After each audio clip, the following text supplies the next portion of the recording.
took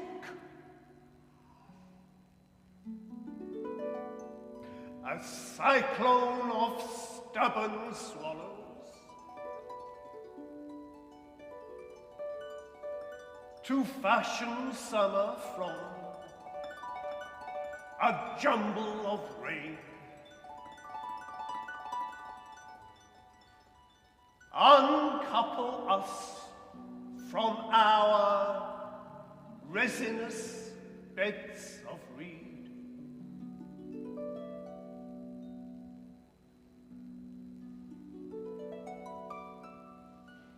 Above the clouds we grew feathers of wind, tumbling and soaring into each other's drift like a storm of bird song.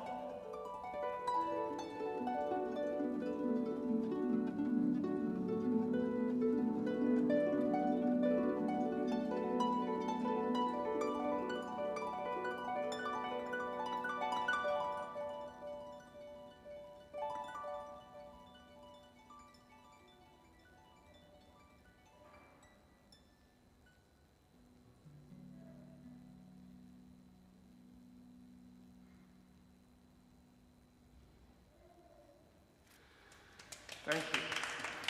Thank you very much. Thank you. This is, we're going to perform for about 45, 50 minutes or so. And we're just going to run through the pieces that we've prepared for you. This is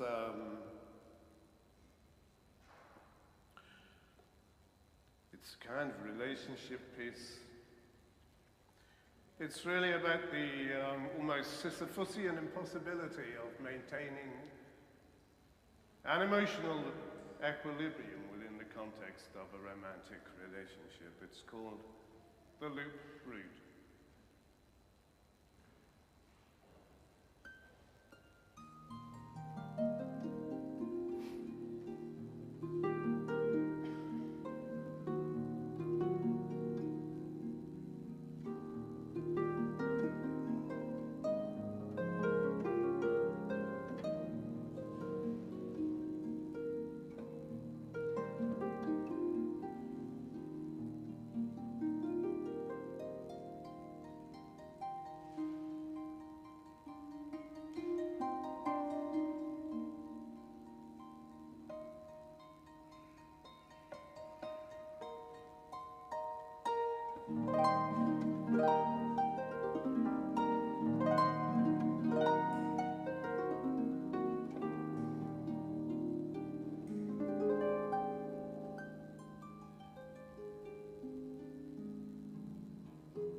By Vespers,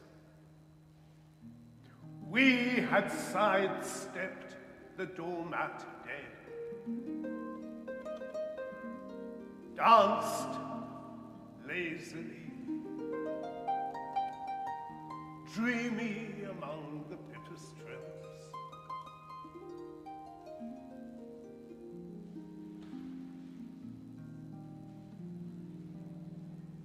Following the slithering sundown of our aimless amble, the rowdy home crowd chants of bush crickets in the after-dinner grass raised our floundering game. to wish see that all we really wanted was to settle seamlessly into each other and live weightless above the graveyard for an hour.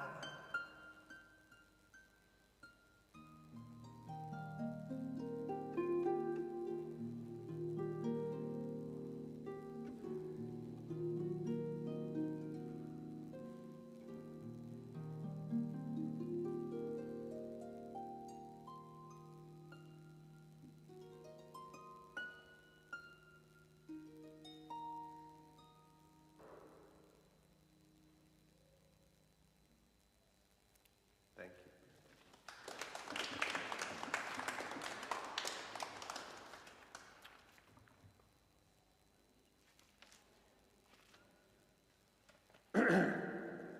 Well, this has a very short title. It's called A Very Nearly Inadvertently Unrequited Full 3 Acts of Calamitous Reconciliation. It's another relationship piece.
In the quietus of this night, we must forsake our yield,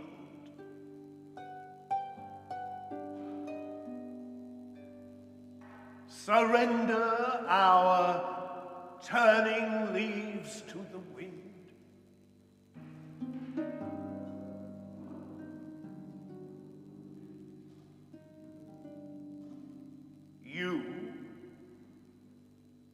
will squeeze my hand gently with your faraway eyes.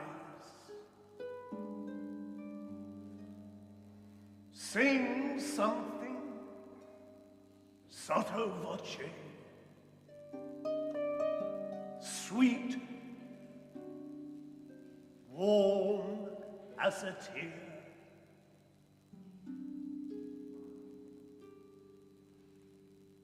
And I will need to find myself among you somewhere.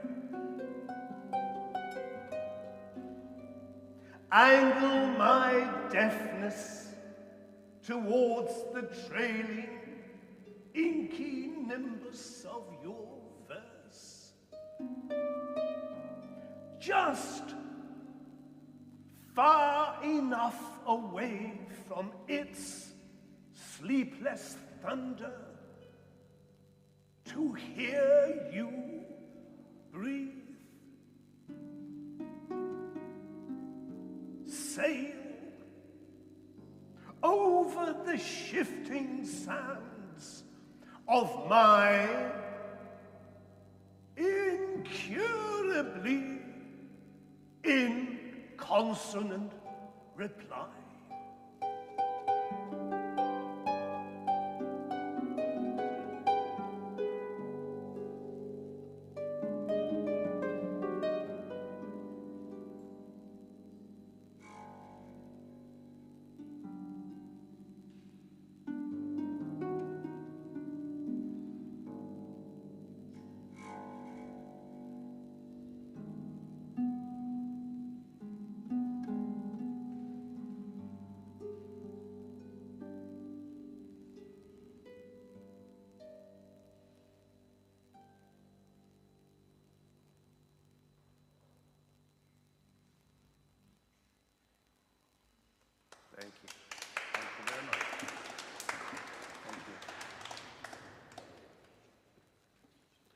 Well, this is another fairly quiet piece.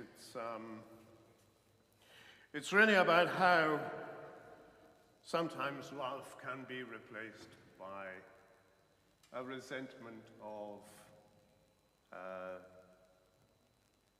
mutual emotional dependency. It's not obviously written from personal experience, but I do understand that it can happen. It's called Imperceptible Journeys, the unscalable consummation of belief.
We were tourists then, sightseers, backpacking our spring kisses and trespassing touches.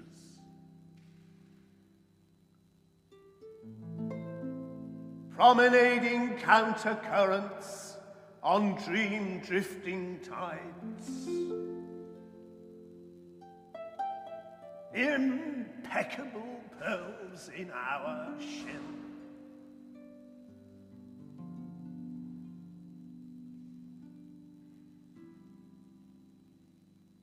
We were wordless waders in amniotic streams,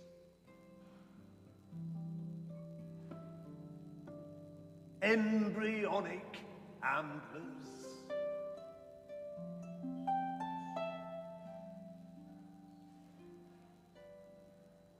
unveined nestlings beneath tree-creeping stars.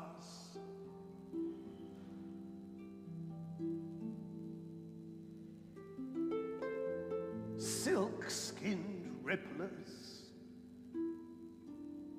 catchers and pitchers of winged and nimble smiles.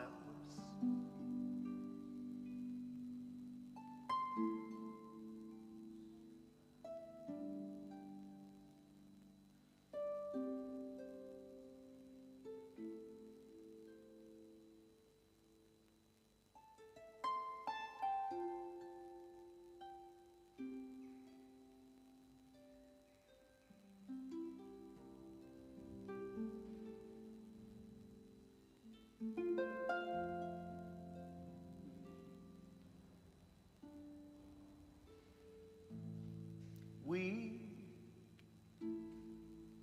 were bleeding, runnels of province into each other's unwrought scars,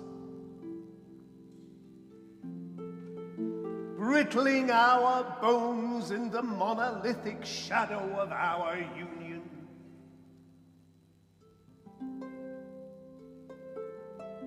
Mislaying familiar contours of our faces, among the settlers who occupied them.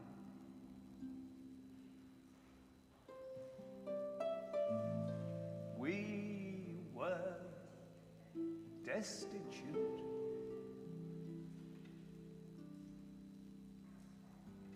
impoverished by the extravagance of baptismal re-immersion.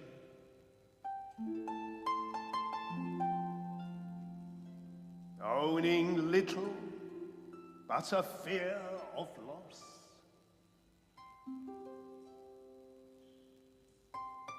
Hawking souvenir wounds for crumbs. In 1,000 spectral countries of ever golden mists.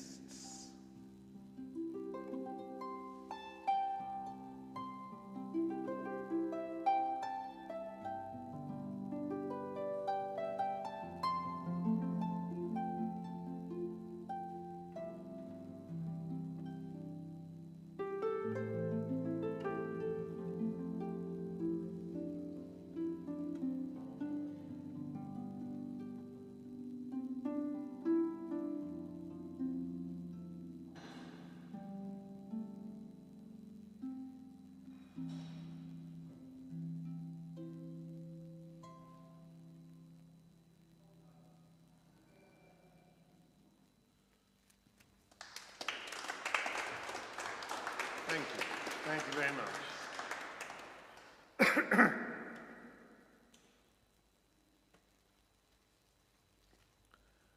Well, this is a shorter piece. Again, it's a reflective piece. It's called The Spiral Painter.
Now,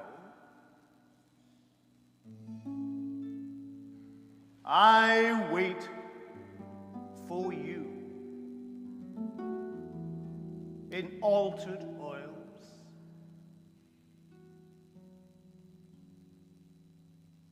framed, unframed, a little dark and rubbed around the edges.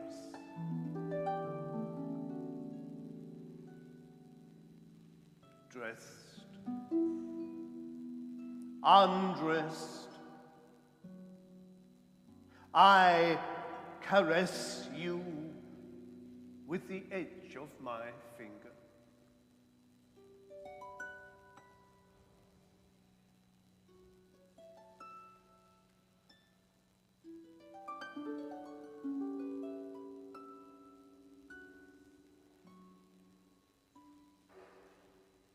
Now, I animate you in Arcadian reflections. Color still holds me. Neither of us is lost.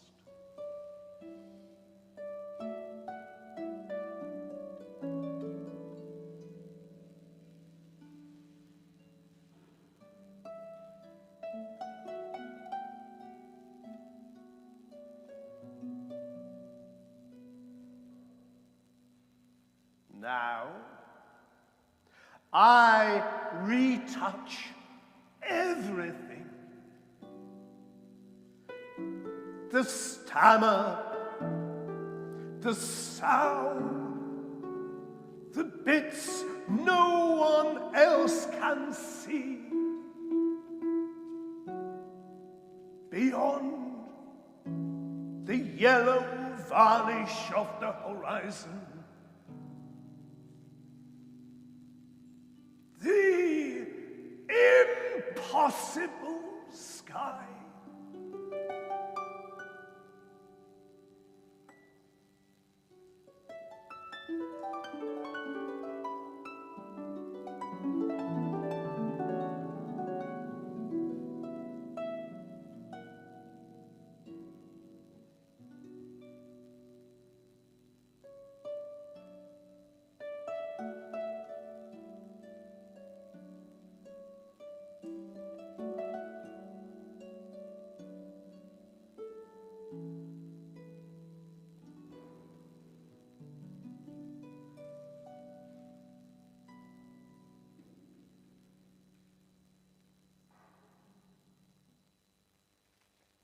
Thank you.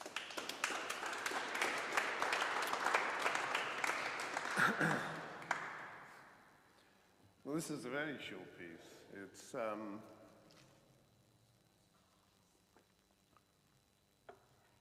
piece about how our years are harvested by old age. I don't know where those years have gone myself. I looked in the mirror, it's the old cliche the other day, I didn't even recognize myself. Anyway, it's called Another Bow to Your String. That's B-E-A-U.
How you reel him in, dripping with morning, green and lush.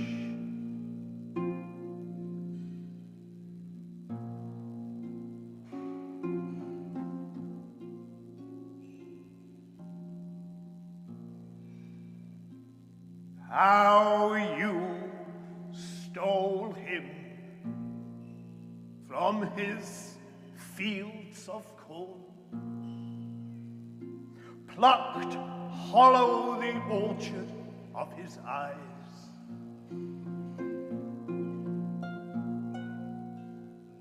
fed him to the famished cane of your command.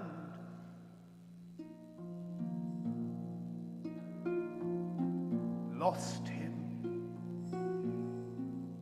in your ramshackle coterie of tumble-down days.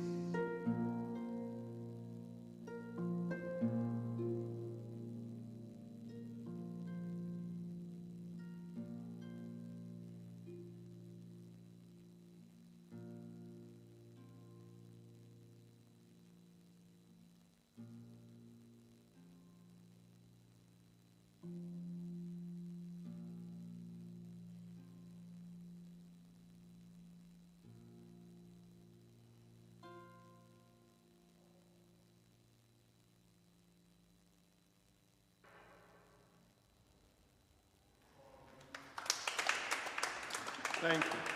Thank you very much. Thank you.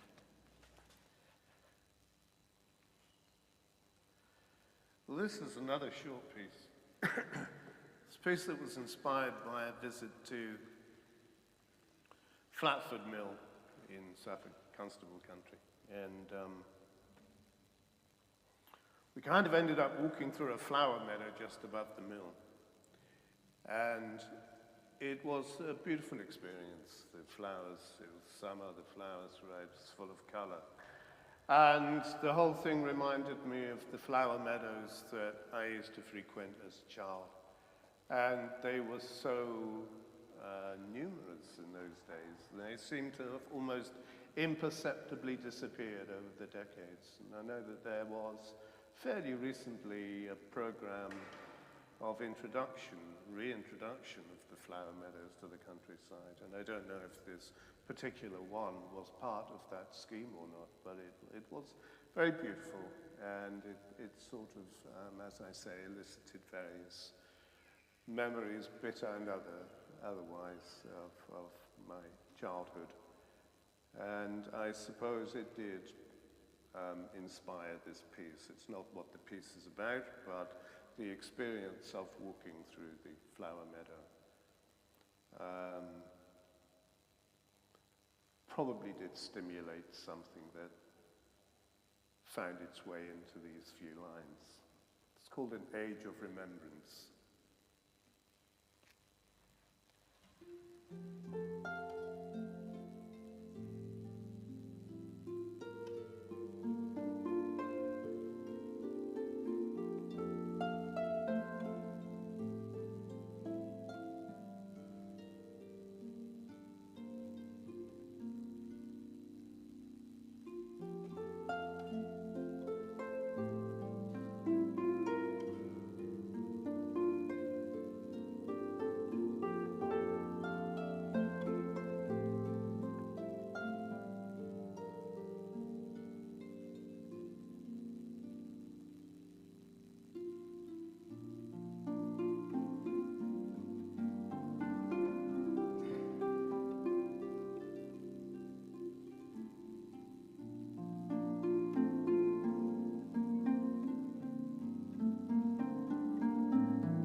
In the monastery of your arms rests a lawn of braille where I garden sleep.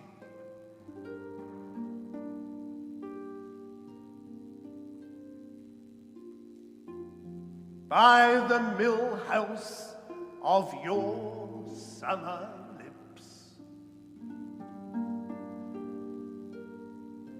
and the breath of your slumber song.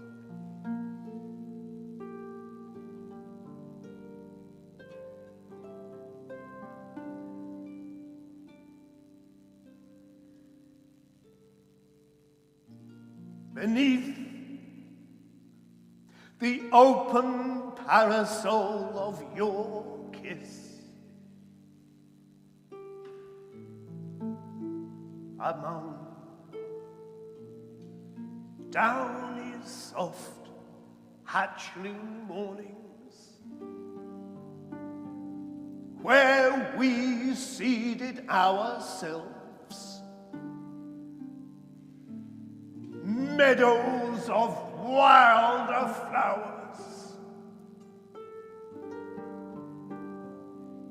you, musk mallow pink, shimmering down to the river in a cloud of wings.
Thank you.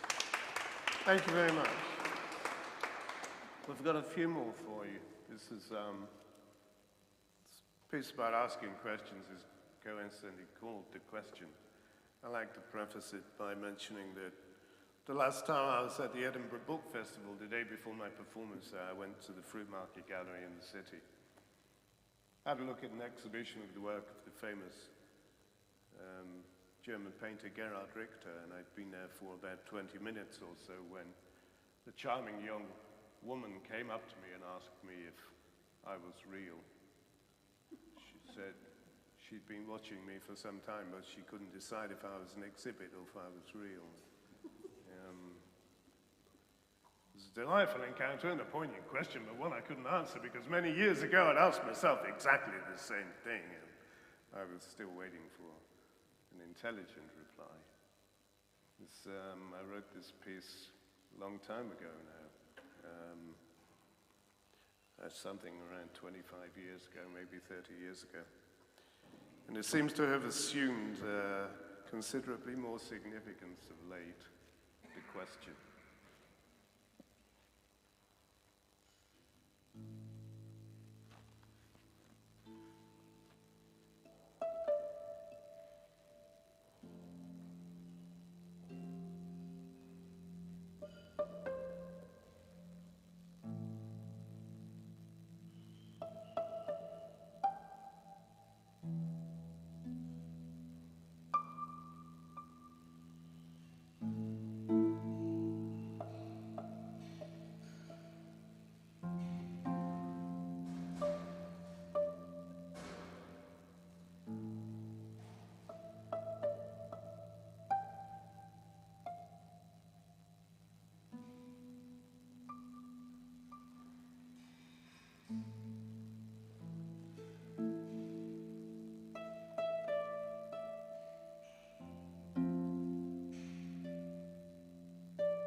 The small boy wandered into a shady copse of doubt and wrestled with problems he could not resolve.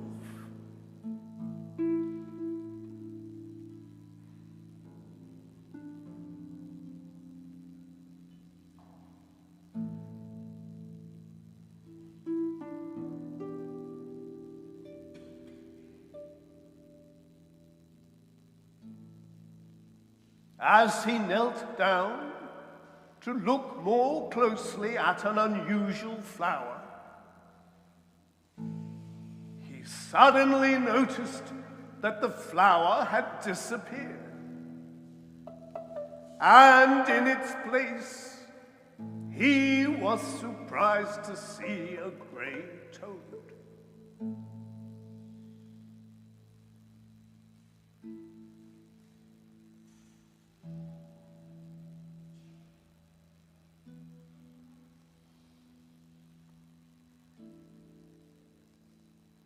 He continued his descent onto the soft ground and was about to stroke the toad with an outstretched finger when the toad immediately changed into a young lamb.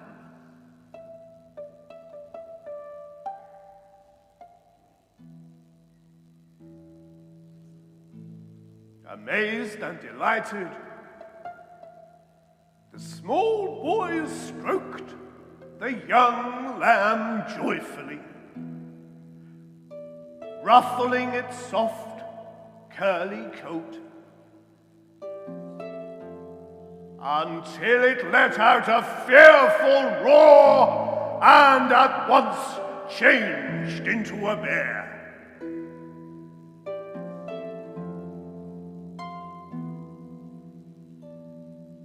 The small boy jumped to his feet in terror.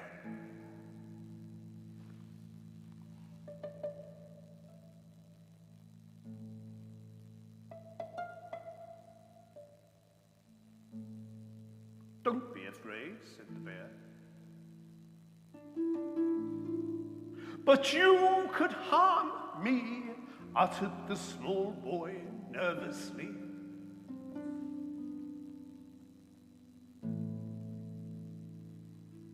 "I could indeed. And sometimes you will meet me and regret it.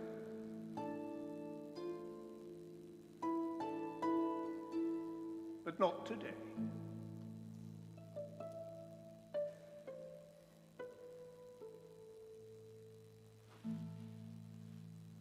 Who are you?" the small boy asked, almost too afraid to move.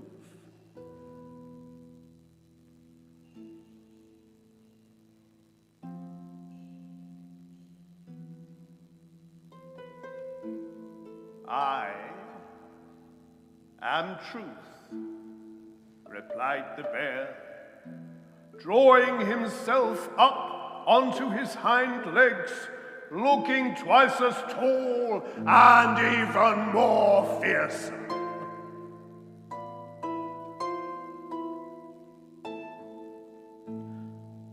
"But you change so quickly and easily," cried the small boy, awed and shadowed by the bear's huge, upright frame.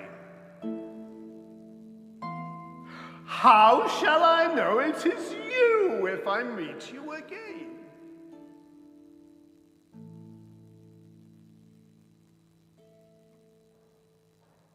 That riddled the bear, changing into a cloud and floating away,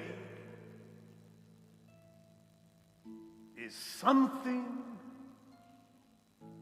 that only your own questions will be able to answer.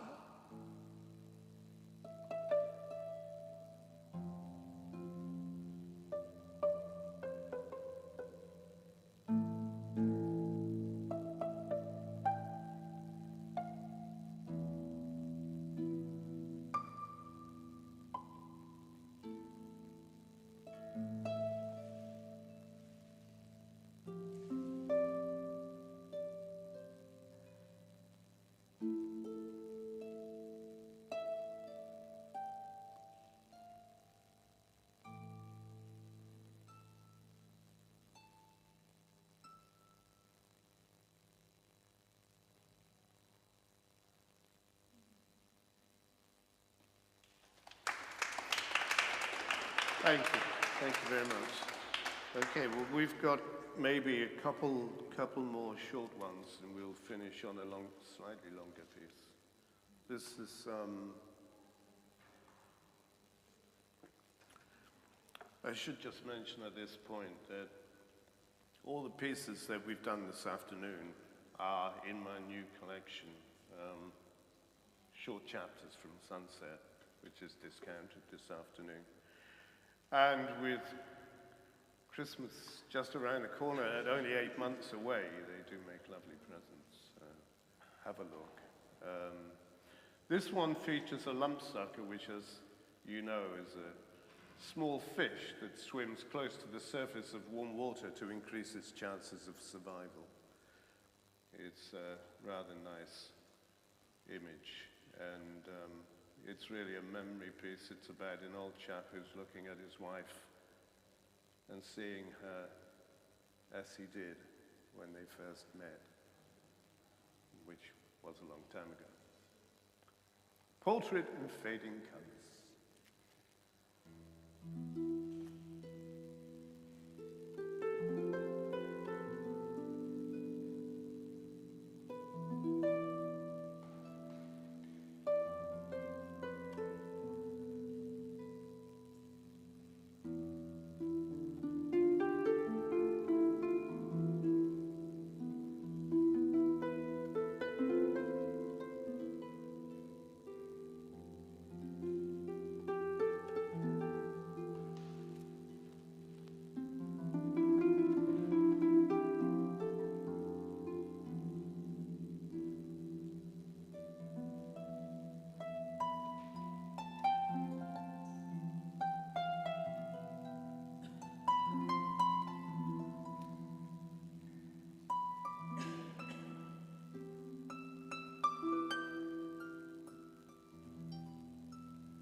I painted you,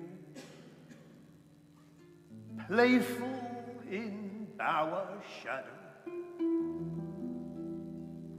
where whistling jacks grow arbored by dusk. You beckoned me, reclining, clover-veiled like an uncertain bride. From the time when we were younger and watched lumpsuckers skim the mill pond.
Thank you. Thank you very much. Okay. I think actually we may only have time for one more. And As I say, it's a slightly longer piece. You've been really lovely. Thanks very much. It's been lovely to be here too, and on such a beautiful day.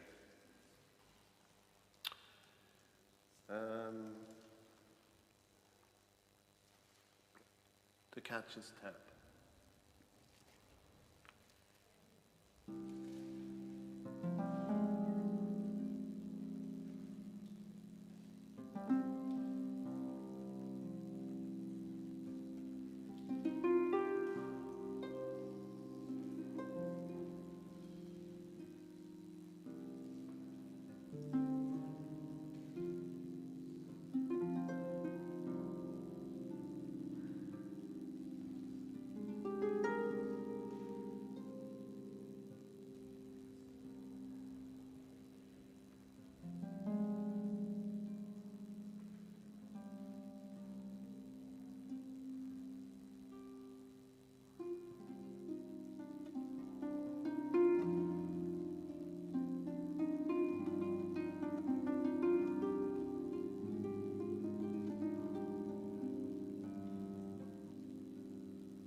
The old man slept, shaded on the bank of the river,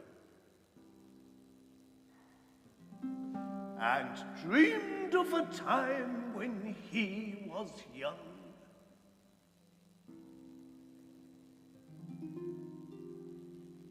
In the afternoon he always slept, because the sun was too hot, and the reflected light on the water hurt his eyes.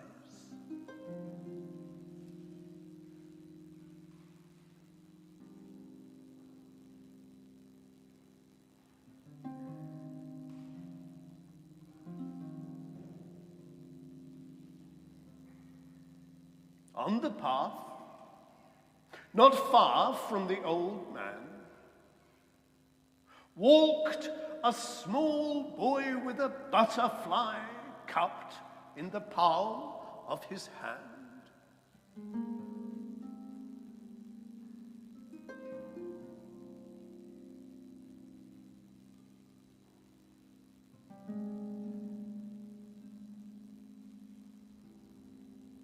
As he glanced down from behind a thicket of golden curls, the small boy noticed that the old man had left the door to his soul ajar.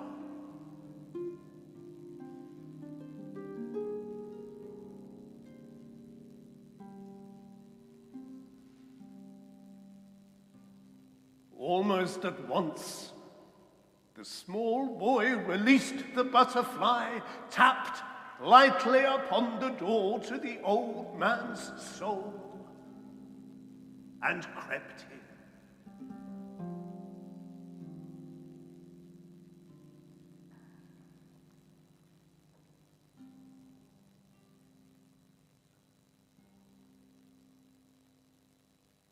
After an hour or two, the old man stirred, rubbed his eyes with the backs of his hands, and woke from his sleep with a weight of sorrow in his soul.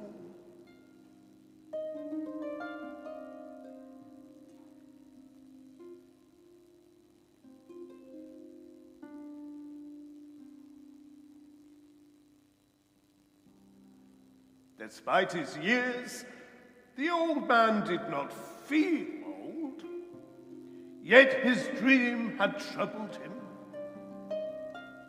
And as he caught his reflection in the water,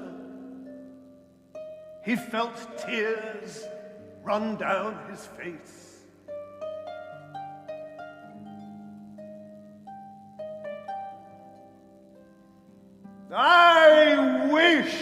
I had never been young, he cried, as he brushed his wet cheeks.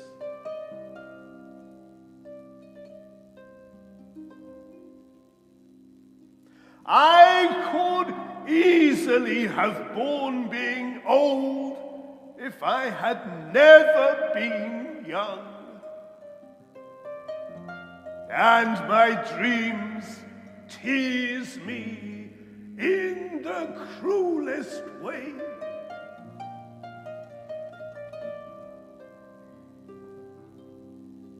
I am old, it is true, wept the old man.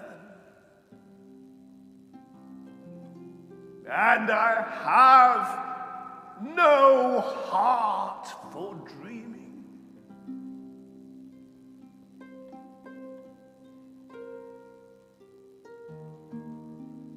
He reclaimed his fallen hat from the dust of the river bank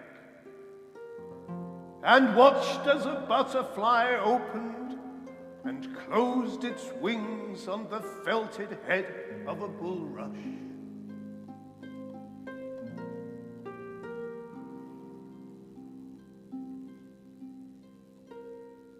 I shall not come here to fish again, said the old man, as he carefully replaced the hat upon a disheveled shock of silver hair.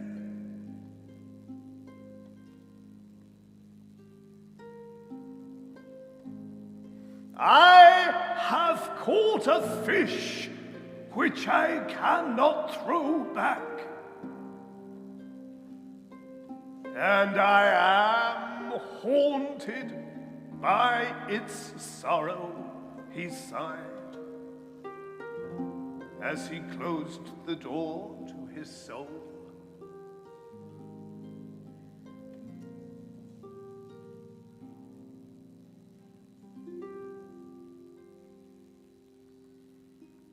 The old man left the riverbank much earlier than usual and walked slowly home through the forest, stopping every so often to listen to the song of a bird or to look up at the trees.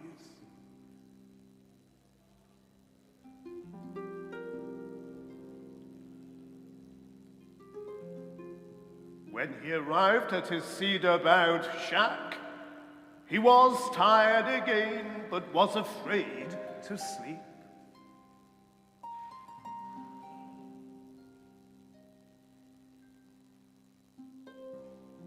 He stretched his frail and ancient frame over an old mattress and stared at the log wall above him.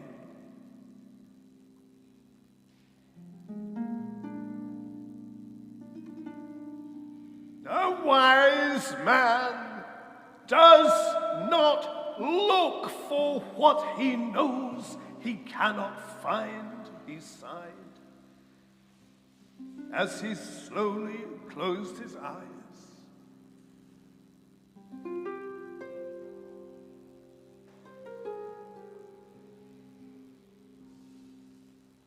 The day was not yet over, and the old man knew that he would be asleep by nightfall.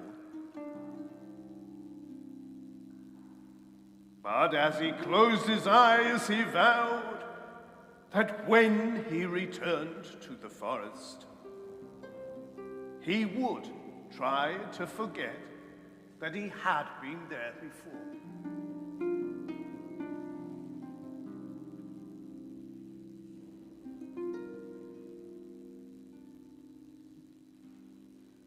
On the distant river bank, bulrushes whispered, mysterious, unheard in evening breezes. And somewhere, deep in the old man's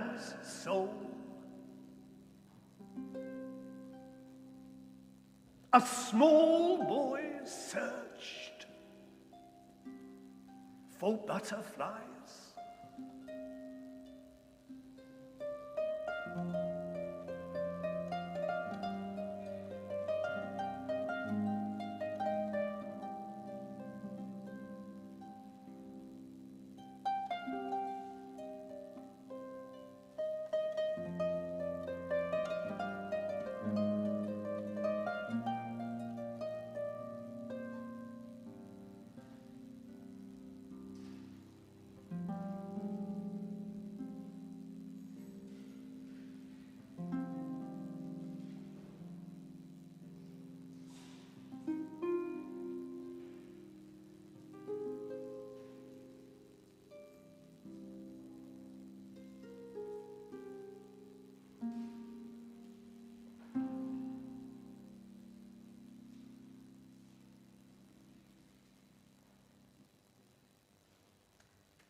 Thank you very much.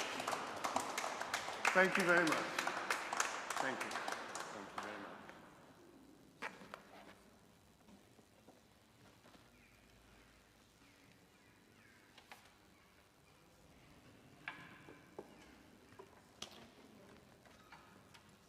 I was just going to say thank you, but my microphone doesn't seem to be working. Thank you very much to you both for travelling down to come and see us. Thank you. There are some horse trainers, aren't there? Yes, yes, there are. Also, it's a donation last week. We'd like to give something towards their travelling costs. And it's come a little price for us. So thank you very much. Thank you all. Thank you. Thank you. Thank you.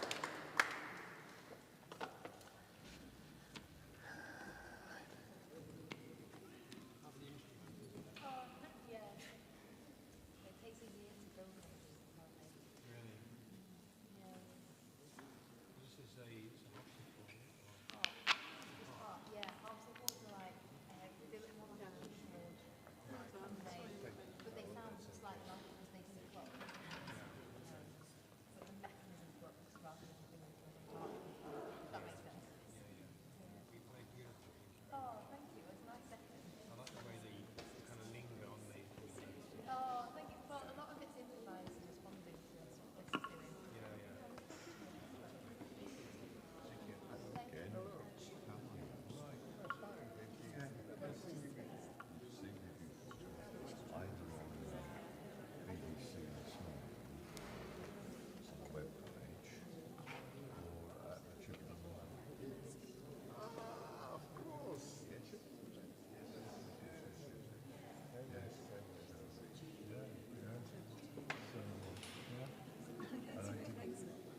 I had no idea when I came in. So being here, I knew nothing about the concert. I just happened to be, in Malmesbury. And yeah, that's fantastic. So it's great. Oh, that's great. It's been a fantastic week actually. So it was my 70th birthday on Wednesday. Featured on BBC Radio Wiltshire and on their website, on the BBC webpage this morning. So somebody said, "Oh, your picture's on here." So somebody's bought me my fish and chips in the cafe, in the fish and chip shop here, and then I come across you. So I go, "Perfect day, really." It's like celebrating my 70th birthday again. Oh, fantastic. So how's the competition? So lovely. We've had 14 at one session, so that must mean there's about 20 people. I think I'm an offer there. Yeah, it's good. And that's brilliant. That's so good. It's so good. Yeah. And Elizabeth is advertising the thing at Trowbridge, I think, just tomorrow. But, But it's funny because I can't hear this mic'd up. I think that's So I can't hear like how loud he is. in I Trowbridge. can hear slightly, but I think if I hear It him, might be they linked in with like him. off. Yeah, so I have no idea. They're sending people out into the town tomorrow.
this particular piece that Roger was playing, I think, was about 42 minutes long. Yeah. Yeah, because Roger does some bonkers stuff. Yes. Really interesting. Yeah. But, Yeah. But there was a piece that you were playing, maybe the third piece in, and you were playing something that's different to okay. Yeah. Oh, was it the one where it I was buzzes? sitting in the back, it was quite I didn't catch the buzz. I'm trying to think. But it was quite slow. Oh, I know that. Lilting. Yeah. I've got his book. Oh, great. And you were. So where are you going from? I was sitting back there. When this black-head face Well, I had it on was Wednesday. catching. I Oh, I it was like I there was a, I I did- don't know, I like a did video 100. screen with patterns playing. I mean, it was just, But I've just got the windows with all the kind of patterns that have it. Yeah. Oh no, it's just a beautiful space to play. It's, I don't mind. I'll play. Yeah, you know, sometimes it's nice to think. Sometimes I do a lot of concerts and all sorts of things. You never meet the audience at all. Yeah, They keep you I've separate. Like we go into £1,900. do you know what I mean? They're so separate. So you never meet the audience. So they're just so there'll be thousands of people in the audience, but you never meet them. So it's quite nice because you actually can see people's faces. yeah, Right. it was lovely. Thank you so Oh, much. thank you. So, Thank you. I haven't got a plane for my fish and chips, but there's a little of a donation too. So I will go and add that £8 to the fund. So it's great. Yeah. When I interviewed you, you were But I can't believe I'm 9 miles, but that's what the step counter said. And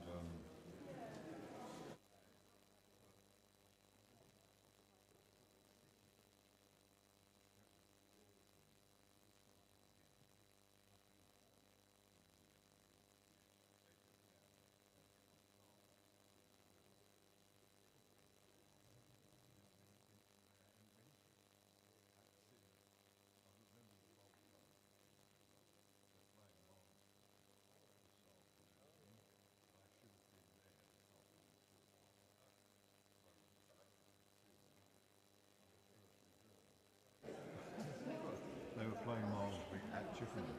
So I went and sat on a bench in the Malmesbury Bowl Club and had a chat with the guys there as well.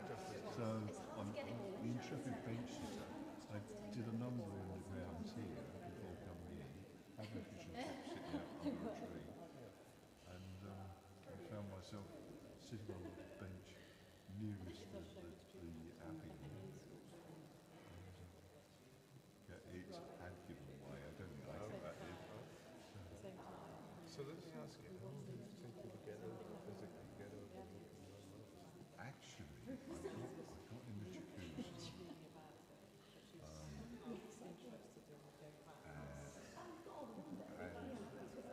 Yeah, I was okay. I was okay yesterday as well. I didn't do much yesterday, but You must sleep well. yeah, it was. But you know, put me on a Monday or Saturday. I went up to Western. I managed 27. The weather is so critical. Today I was struck 2 miles. On Wednesday, sunny, you know, whereas just plain blue sky means the sun's actually top. Yeah, no, Wednesday, I mean, if there is God, I happen to believe there is.